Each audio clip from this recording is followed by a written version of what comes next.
பொய்யான வாக்குறுதிகள் கொடுத்து ஏமாற்ற மாட்டேன் என்று தெரிவித்துள்ள முதலமைச்சர் விஜய் தான் கொடுத்த வாக்குறுதிகளை நிறைவேற்ற தனக்கு சிறிது அவகாசம் வேண்டும் என்று கோரிக்கை விடுத்துள்ளார்.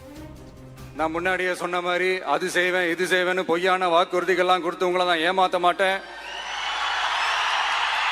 எது சாத்தியமோ அது மட்டும்தான் நான் செய்வேன். இம்மிடியட்டா உங்க மனசுல ஒரு கேள்வி ஒண்ணு வரலாம், அப்ப சாத்தியம் இல்லாததை செய்ய மாட்டாங்களா, செய்ய முடியாதா அப்படின்ற ஒரு கேள்வி ஒண்ணு வரலாம். இத்தனை கோடி மக்கள் என் கூட இருக்கும் போது எது வந்தாலும் பாத்துக்கலாம், என்ன வந்தாலும் பாத்துக்கலாம் அப்படின்ற அந்த கான்பிடன்ஸ் என் மனசுல இருக்கு.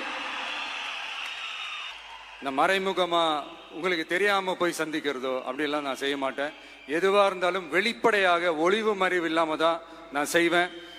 இவ்வளவு பெரிய ஒரு பொறுப்பை என் கையில கொடுத்துருக்கிறீங்க, அதே நேரத்தில் எனக்கு கொஞ்சம் அவகாசமும் நீங்க கொடுக்கணும்னு நான் ரிக்வெஸ்ட் பண்ணி கேட்டுக்கிறேன். நான் சொன்னதையெல்லாம் படிப்படியா நிறைவேற்ற நான் ட்ரை பண்ணுவேன், நிறைவேற்றுவேன். அதே நேரத்தில் எனக்கு கொஞ்சம் அவகாசம் கொடுத்தீங்கன்னா எனக்கு கொஞ்சம் உதவியாகவும் ஒத்துழைப்பாகவும் இருக்கும். இது உங்களுடைய ஆட்சி.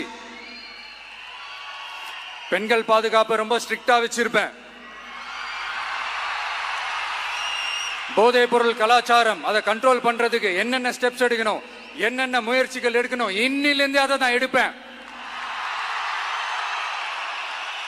நம்ம பசங்களை அதுல இருந்து காப்பாற்ற வேண்டியது நம்ம அரசனுடைய பொறுப்பு.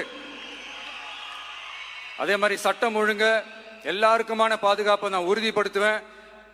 என்ன அவமானப்படுத்துறவங்களாகவே இருந்தாலும்,